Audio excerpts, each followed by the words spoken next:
നമസ്കാരം. ഇപ്പോൾ തലയിൽ വെള്ളത്തുണി കൊണ്ട് ഇതുപോലെ കെട്ടിയിട്ടുള്ള, ഇത് ചുവന്ന തുണിയാണ്, വെള്ളത്തുണി കൊണ്ട് കെട്ടിയിട്ടുള്ള ഒരു കാട്ടുകുരങ്ങിൻ്റെ രൂപം വൈറലായിട്ട് പോയിക്കൊണ്ടിരിക്കുകയാണ്. അതിൻ്റെ പേരിൽ വല്ലാതെ കുരയ്ക്കുന്നുണ്ട്, വല്ലാതെ നിലവിളിക്കുന്നുണ്ട്, വല്ലാതെ മാറത്തടിക്കുന്നുണ്ട്. നിങ്ങളൊരു കാര്യം മനസ്സിലാക്കണം. ഈ മാർത്തടി നിലവിളിയും ചെയ്യുന്ന ആളുകൾ പലരും പറയുന്നത് ഇത് അംഗീകരിക്കാൻ വയ്യ. ഈ പറയുന്ന ആശാരി സുന്ദരി ഉസ്താദ് അവൻ മഹാനാണ്, അള്ളാഹുവിൻ്റെ ഒപ്പമാണ് അവൻ്റെ നില എന്നൊക്കെ പറയുന്നുണ്ട്. അവൻ കാലത്ത് മുതൽ വൈകുന്നേരം വരെ ഹിന്ദുവിനെ അവഹേളിക്കലായിരുന്നു അവൻ്റെ പരിപാടികൾ. എന്തിനേറെ കുമ്മനം രാജശേഖരൻ, ഒരാൾക്കും ദ്രോഹമില്ലാത്തൊരു മനുഷ്യനാണ് കുമ്മനം രാജശേഖരൻ. ഞങ്ങൾ ഈ കളിയാക്കും, എന്താ വേണ്ട, പഴയ പഴം എന്ന് പറഞ്ഞാൽ ചീഞ്ഞ പഴം എന്നർത്ഥം. ഒന്നിനും തിന്നാനും കൊള്ളില്ല, കയ്യിൽ വെച്ചാൽ കളയവും. അങ്ങനെ ഒന്നിരിക്കുമില്ല. പാവം പഴയ ഒരു ട്രങ്ക് പെട്ടി എന്നല്ല പറയാം, പോസ്റ്റുകാരെന്ന് പറഞ്ഞ പോലെ പഴയ പെട്ടിയും കൊണ്ട് ഗ്രാമാന്തരങ്ങളിൽ പോയിട്ടുണ്ട്. അദ്ദേഹം അറിയാത്ത ഹിന്ദു നേതാക്കന്മാർ അല്ലെങ്കിൽ സന്യാസിമാരൊന്നുമില്ല.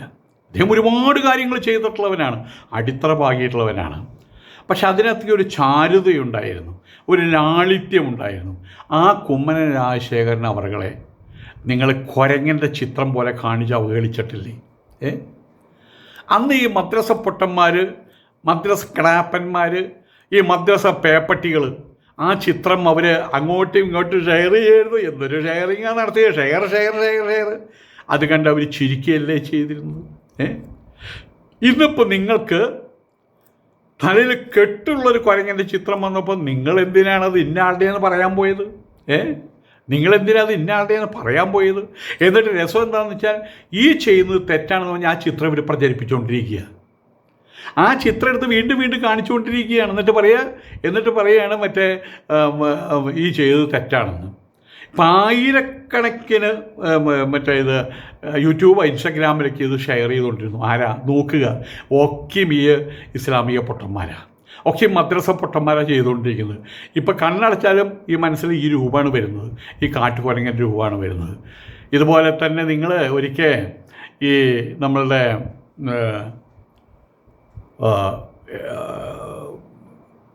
ഡോക്ടർ ജിയുടെ ഫോട്ടോ, കേശവ് ബൽറാം ഹെഡ്ഗാവാറിൻ്റെ ഫോട്ടോ, അതെന്തെല്ലാം തരത്തിൽ ഇവർ ചിത്രീകരിച്ച് കാണിച്ചിട്ടുണ്ട്.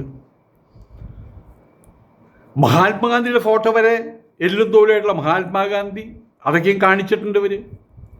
ഇത് ശങ്കരാചാര്യരെ കാണിച്ച ഫോട്ടോ എൻ്റെ കയ്യിലാണ്. ഇപ്പം എൻ്റെ കയ്യിലില്ല അത്, അല്ലെങ്കിൽ ഇപ്പോൾ എല്ലാം എടുത്തിടാമായിരുന്നു. ഇതെല്ലാം കഴിഞ്ഞ് ഇവർ വന്ന് മോഹൻ ഭാഗവതിൻ്റെ, അതുപോലെ തന്നെ നമ്മളുടെ ഗോൾവാൾക്കർ ഗുരുജിയുടെ, നരേന്ദ്രമോദിയുടെ, അമിത്ഷായുടെ, ഇവരെല്ലാവരെയും ഫോട്ടോ, യോഗിയുടെ ഫോട്ടോ, യോഗിയെ കുരങ്ങനായിട്ട് ചിത്രീകരിച്ച് എത്ര ഫോട്ടോ ഇവർ ഇറക്കിയിട്ടുണ്ട്. അതൊക്കെ ആഹ്ലാദിക്കുകയായിരുന്നില്ല, അങ്ങോട്ടും ഇങ്ങോട്ടും വാരി വലിച്ച്. എന്തിനേറെ നമ്മുടെ KP ശശികല ടീച്ചർ, ആ ശശികല ടീച്ചറെ വായിക്കൂടെ രക്തമൊലിക്കുന്നത് കോമ്പല്ലായിട്ട് ഒക്കെ കാണിച്ചുള്ള ഫോട്ടോ ഇറക്കിയില്ലേ? ഇതെന്താ നിങ്ങൾക്ക് മാത്രം അറിയാവുന്നൊരു ട്രിക്കാണോ ഇത്? ഇവിടുത്തെ എന്താ ഹിന്ദുക്കൾക്കറിയില്ലേ? അവരത് ചെയ്യാറില്ല. അതിൽ ചെയ്യുന്നത് ശരിയല്ല. അന്യമതസ്ഥരുടെ മേലെ വിരൽ ചൂണ്ടുന്നത് ശരിയല്ല. അവർ പള്ളികൾ കാണുന്ന സമയത്തും അവർ കൃഷ്ണ ഗുരുവായൂരപ്പ എന്ന് പറയും. ഞാനിവിടെ അബുദാബിയിൽ പോകുമ്പോൾ വലിയ മോസ്ക് ഉണ്ട്, അതിൻ്റെ മുമ്പിൽ കൂടേക്ക് കാറിൽ അങ്ങോട്ട് പോകുമ്പോഴും ഞാൻ എടുത്ത് കഴിഞ്ഞാൽ കൃഷ്ണ ഗുരുവായൂരപ്പ എന്ന് ഞാൻ പറയും. കാരണം അവിടെയുള്ള സങ്കല്പത്തിനും ദൈവീയ സങ്കല്പത്തിന് നമ്മൾ എന്ത് ചെയ്യുന്നു, നമ്മുടെ വായിക്കൂടെ അതാ വരിക, കൃഷ്ണ ഗുരുവായൂരപ്പ. അതിനെയും ആദരിക്കുന്നു. അതാണ് അതിൻ്റെ ശരി, അതാണ് അതിൻ്റെ അന്തസ്സ്, അതാണ് തറവാടിത്തം, അതാണ് പെരുമയും മഹിമയും ഒരു മനുഷ്യൻ്റെ. അന്യോന്യം പരിഗണിക്കുക എന്നുള്ളതാണ്. ഇതില്ലാത്ത ശവങ്ങളാണ് ഈ പേപ്പട്ടികൾ. ഏതായാലും ഇവർ എല്ലാവരെയും കളിയാക്കിയിട്ട് പടങ്ങളിറക്കി. ഇതെല്ലാം ഞാൻ പറയാറുണ്ട്, ഉറങ്ങിക്കിടക്കുന്ന സിംഹത്തിനെ പന്നികൾ വന്ന് കാലുകൊണ്ട് തട്ടി ഉണർത്തി കഴിഞ്ഞാൽ എന്താ ഉണ്ടാവുക അറിയാലോ? ഒറ്റക്കടി കഴിഞ്ഞു. അത് പന്നിയുടെ ഉടലും തലയും രണ്ടായി മാറും. ഇത് തന്നെയാണ് ഇപ്പോൾ സംഭവിച്ചിട്ടുള്ളത്. ഹിന്ദുക്കളുടെ നേതാക്കന്മാരുടെ രൂപങ്ങൾ അവിടെ ആചാര്യന്മാരുടെ രൂപങ്ങൾ കുരങ്ങൻ്റെ രൂപത്തിലും പന്നിയുടെ തല വെച്ച് കെട്ടിയും എല്ലാ രൂപത്തിലും ഇറക്കി ചെയ്ത് ഇപ്പോൾ ഒരു കാട്ടുകുരങ്ങൻ്റെ രൂപത്തിൽ തലയിൽ കെട്ടുമായിട്ട് ഒരുത്തൻ്റെ രൂപം വരച്ചു വെച്ചോട് കൂടിയിട്ട് പൊട്ടലാണ്. കുരു പൊട്ടി ചെലമൊളിച്ച് അത് കുഷ്ഠരോഗമായിട്ട് മാറിയിരിക്കുകയാണ്.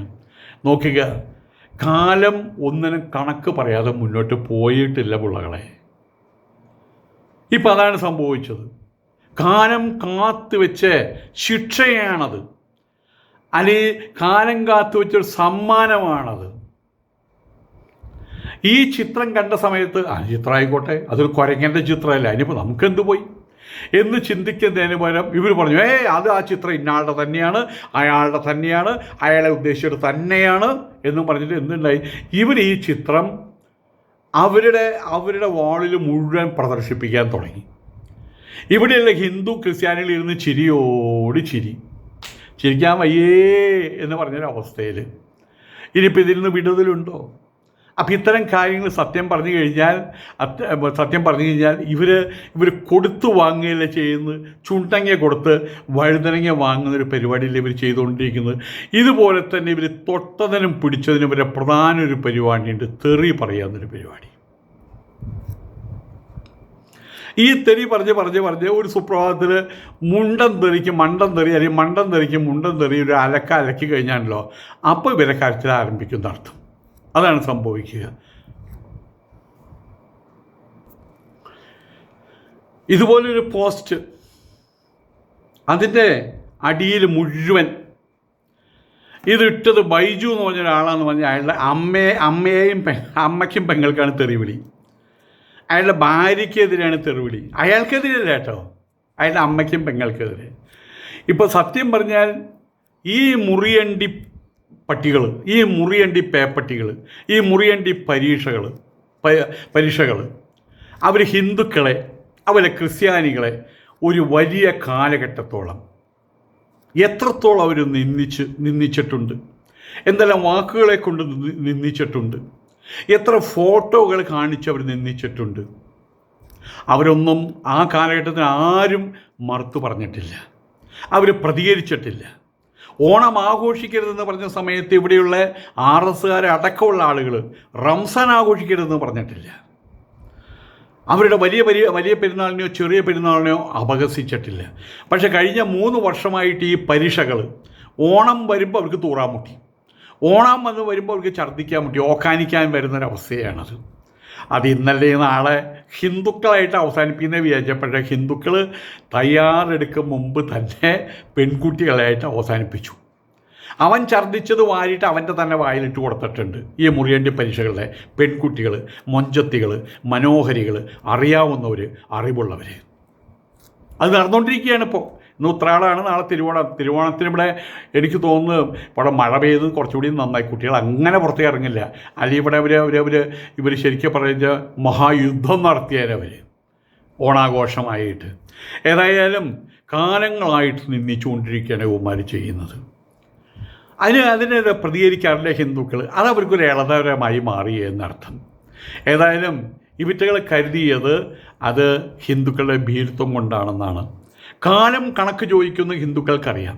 വെറുതെ അല്ല അവർ ഈശ്വരനെ വിളിക്കുന്നത്, അവർ ദൈവം അതിന് കണക്ക് വേറെ രൂപത്തിൽ കൊടുത്തോളൂ എന്നറിയാം. അതുകൊണ്ട് അവർ പോയിട്ട് പോലീസ് സ്റ്റേഷനിൽ കേസ് കൊടുക്കാനൊന്നും അവർ പോയിട്ടില്ല. ഹിന്ദുവും ക്രിസ്ത്യാനികളും പ്രതികരിക്കായിരുന്നു അവരുടെ ഭീരുത്വം കൊണ്ടല്ലെന്ന് ഇപ്പോൾ മനസ്സിലായില്ലേ. മറിച്ച് അവരുടെ മാന്യത അവർ കാത്തു സൂക്ഷിച്ചത് കൊണ്ടാണ് എന്ന് ഇപ്പോൾ അവർ മനസ്സിലാക്കുന്നുണ്ട്. ഒന്നുകൂടി വ്യക്തമാക്കി കഴിഞ്ഞാൽ നിൻ്റെയൊക്കെ അത്ര തരം താഴാൻ അവർക്ക് കഴിയില്ല. നീയൊക്കെ ആരുടെയെങ്കിലും ഒരു ഫോട്ടോ, ഇന്നലെ ഒരു പഴയ ഫോട്ടോ എനിക്ക് അയച്ചു, പഴയതോ പുതിയതോ അറിയില്ല, പഴയതെന്ന് വെച്ചാൽ 2-3 ദിവസം മുമ്പത്തെയാണോ ഞാൻ പ്രതികരിച്ചുകൊണ്ട് അറിയില്ല, ലക്ഷ്മി കാനത്തിൻ്റെ 2800 അതിന് കണക്ക്. അതിങ്ങനെ ഓടിച്ചു നോക്കിയപ്പോൾ അതിനകത്ത് ഒരു ഹിന്ദു പോലും പ്രതികരിച്ചിട്ടില്ല. എല്ലാം ഈ മുറിയണ്ടി പരീക്ഷകൾ, തെറിയോട് തെറി. ആ കുട്ടിക്ക് വല്ലതും സംഭവിച്ചു? ആ കുട്ടിയെ സംബന്ധിച്ചിടത്തോളം ആ കുട്ടിയുടെ ശരീരത്തിൽ നിന്നൊരു തലമുടിനാര് വീണ് പോയ, അതിൻ്റെ മലയാളമല്ല തമിഴാണ് പറയേണ്ടത്, ആ വില പോലും ആ കുട്ടി കാണില്ല. ആ കുട്ടിയെ ചിരിച്ചുകൊണ്ട് വീണ്ടും ഫോട്ടോസ് ഇടുന്നുണ്ട്. അല്ല, അവർ അഭിപ്രായം പറഞ്ഞുകൊണ്ടിരിക്കുന്നത്. അതായത് കൃത്യമായിട്ട് പറയുകയാണെങ്കിൽ ഈ മുറിയണ്ടി പരീക്ഷകളുടെ അത്ര തരം താഴാൻ ഇവിടുത്തെ ഹിന്ദുക്കൾക്ക് കഴിയില്ല. അതുകൊണ്ടാണ് അവർ ഈ കാര്യത്തിൽ പിന്മാറി നിൽക്കുന്നത്. ഏതായാലും നിനക്കൊക്കെ മാന്യത എന്ന് പറഞ്ഞാൽ അത് നീളത്തിലാണോ വണ്ണത്തിലാണോ പച്ചവെള്ളം പോലെ ഇരിക്കുമോ തീയിൻ്റെ ചൂടാണോ ഒന്നും അറിയില്ല. അവർക്ക് ആ കാര്യം അറിയില്ലല്ലോ. അത്രയൊക്കെ ഉള്ളൂ ഇവൻ്റെയൊക്കെയും മറ്റേ സംസ്കാരം. അത് പലപ്പോഴായിട്ട് കാണിച്ചിട്ടുണ്ടല്ലോ. എന്നാൽ ഇപ്പോൾ ഹിന്ദുവും ക്രിസ്ത്യാനികളും പ്രതികരിച്ച് തുടങ്ങിയിരിക്കണു. അങ്ങനെ വന്ന സമയത്ത് ഇവന്മാർ മാർത്തടി നിലവിളിയായി. അങ്ങനെ വന്നപ്പോൾ ഒരു മാർത്തടി നിലവിളിയായി. ഏതായാലും ഇതൊരു തുടക്കം മാത്രമാണ്. ഇതിലിനി ഒടുക്കം പെട്ടെന്നുണ്ടാവില്ല. അത് അടക്കം വെച്ചതിന് ശേഷം ഉണ്ടാവുള്ളൂ. ഈ മുറിയണ്ടി പരീക്ഷകളെ കുഴി വെട്ടി കുഴിച്ചു മൂടിയതിന് ശേഷമാണ് ഈ ഹിന്ദുക്കൾ നിർത്തുള്ളൂ. ഇപ്പോൾ ഒരു കാര്യം മനസ്സിലായില്ലേ? ഇത്തരം ചിത്രങ്ങൾ ഉണ്ടാക്കാൻ ഇവിടെ ഇവന്മാരെക്കാൾ മിടുക്കന്മാർ ഹിന്ദുക്കളാണെന്ന് മനസ്സിലായില്ലേ? സമയവും കാലവും വരുമ്പോൾ അത് കൊതുകിനടിക്കുന്ന പോലെ എന്ന് പറയുന്നത് സംസ്കൃത ശ്ലോകമുണ്ട്. കൊതുകിനടിക്കുന്ന പോലെയാണ്. കൊതുകിനെ എന്ന് പറയുമ്പോൾ അവിടെ കയറി അടിക്കുമ്പോൾ കൊതു വേറെ സ്ഥലത്തേക്ക് പോകും. അപ്പോൾ ഇവന് അവിടെ കയറി അടിക്കും. അപ്പോൾ ഇവന് വേറെ സ്ഥലത്തേക്കും. അപ്പോൾ അവിടെ കയറി അടിക്കും. ഇവന് ഭ്രാന്ത് പോലെ കൈകുട്ടികൾ പോലെ ഇങ്ങനെ അടിക്കും, അങ്ങനെ അടിക്കും ഭ്രാന്ത് പോലെ. പക്ഷേ ചിലർ അങ്ങനെയല്ല, കൈ ഇങ്ങനെ വെച്ചുകൊണ്ടിരിക്കും. അങ്ങനെ കൊതു മൂളിപ്പറന്ന് കൃത്യമായിട്ട് കൊതുവിന് രക്ഷപ്പെടാൻ പറ്റാത്തൊരു സാഹചര്യം വരുമ്പോൾ ഒറ്റയടി കൊതുക് പണി തീരും. ഇതുപോലെയാണ് ഹിന്ദു ചെയ്തത്. തക്കം കാത്തിരിക്കുകയായിരുന്നു. അവൻ എണ്ണിക്കൊണ്ടിരിക്കുകയായിരുന്നു. 1, 2, 3, 4. ശിശുപാലൻ ഒരുപാട് അവഹേളിച്ചിട്ടുണ്ട് കൃഷ്ണനെ. കാരണം ശിശുപാലൻ്റെ പെങ്ങളെ കൃഷ്ണൻ കടത്തിക്കൊണ്ടുവന്നാണല്ലോ രുക്മിണിയെ. ഒരുപാട് അവഹേളിച്ചിട്ടുണ്ട്. അന്ന് കൃഷ്ണൻ്റെ ശിശുപാലൻ്റെ പെങ്ങൾ തന്നെയല്ലേ. എനിക്കിപ്പം ഇതൊന്നും ഇപ്പോൾ പറയുന്നില്ലോ, ഞാൻ മറന്നുപോയി. ഏതാവട്ടെ, ശിശുപാലനെ അവഹേളിക്കാറുണ്ട്. ശിശുപാലൻ്റെ അമ്മ പറഞ്ഞു, കൃഷ്ണ അവനൊന്നും ചെയ്യരുത് കേട്ടോ, അവൻ ബുദ്ധിമോശം വന്നവനാണ്, അവന് വിവേകമില്ലാത്തവനാണ്. അപ്പോൾ കൃഷ്ണൻ പറഞ്ഞില്ല അമ്മേ, ഞാൻ ചെയ്യില്ല. പക്ഷേ 100 പ്രാവശ്യം ഞാൻ അനുവദിക്കും. 101ാമത്തെ പ്രാവശ്യം വായ തുറന്ന പിന്നെ കഴുത്തുണ്ടാവില്ല കേട്ടോ അമ്മയെന്ന് പറഞ്ഞു. പക്ഷേ ശിശുപാലൻ്റെ ബുദ്ധിയില്ലല്ലോ. അവൻ അവഹേളിച്ചുകൊണ്ടിരുന്നിരുന്നു. അവസാനം അവിടെ രാജസൂയം നടക്കുമ്പോഴോ മറ്റോ അവിടെ വെച്ച് അവഹേളിച്ചു 100ാമത്തെ തവണയും. ഇത്രയായപ്പോൾ ഭീമൻ അവിടെ വന്നിട്ട് പറഞ്ഞു, കൃഷ്ണ നീ ഇത് കാണുന്നില്ലേ, ഞാൻ അവൻ്റെ തലയങ്ങോട്ട് തകർക്കട്ടെ എന്ന് വെച്ചപ്പോൾ, വേണ്ട ഭീമൻ ജ്യേഷ്ഠനാണ്, വേണ്ട ഭീമൻ ചേട്ടാ, ഐ ആം കൗണ്ടിങ്. അവൻ ഇനി വായ തുറന്നാൽ, പക്ഷേ ശിശുപാലൻ അവിവേകിയാണല്ലോ. അവൻ വീണ്ടും വായ തുറന്നു കഴിഞ്ഞു. അവിടെ അവസാനിപ്പിച്ചു. സുദർശനം, നല്ല ദർശനം കൊടുത്തവന് അവിടെ അവൻ്റെ പണി തീർന്നു. ഇതുപോലെ തന്നെയാണ് ഇപ്പോൾ ഇവിടെ നടന്നതും.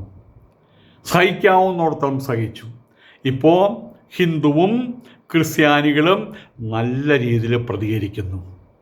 ഇനി നിങ്ങൾക്ക് ഒന്നേ മാർഗമുള്ളൂ, മാറത്തടിച്ചങ്ങോട്ട് നിലവിളിക്കുക. ഹിന്ദുവും ക്രിസ്ത്യാനിയും മാത്രമല്ല കേട്ടോ, യഥാർത്ഥ മുസ്ലിങ്ങൾ, ഇസ്ലാമിനെ അനുസന്ധാനം ചെയ്യുന്നവർ, ഇസ്ലാമിൻ്റെ പേരിൽ അള്ളാഹുവിനെ ഭാഗം ചേർന്നുകൊണ്ട് പാടില്ലാത്ത കാര്യമാണ്. ഇവിടെയുള്ള കുറേ തലയെക്കെട്ടുകാരുണ്ട്. അവർ ഡ്യൂപ്ലിക്കേറ്റ് അള്ളാഹു ആവാൻ ശ്രമിക്കുന്നു. ചിലർ അള്ളാഹുവിൻ്റെ ബാപ്പയാവാൻ ശ്രമിക്കുന്നു. അവരെല്ലാവരും അടിച്ചമർത്തുന്ന കാര്യത്തിൽ ഇപ്പോൾ മുമ്പിൽ നിൽക്കുന്നത് യഥാർത്ഥത്തിലുള്ള മുസ്ലിങ്ങളാണ്. അതിൽ തന്നെ മുസ്ലിം പെൺകുട്ടികളാണ്. അത് വളരെ സന്തോഷം പകരുന്നൊരു കാര്യമാണ്. കേരളം നന്നാവട്ടെ. കേരളത്തിലെ ബഹുവിധ തുരുത്തുകളൊക്കെ ഇല്ലാതായിട്ട് മാറട്ടെ. ആരെ കാണുമ്പോഴും ഒന്ന് ചിരിക്കാനുള്ള ശേഷി വീണ്ടും തിരിച്ചു വരട്ടെ. നമസ്കാരം.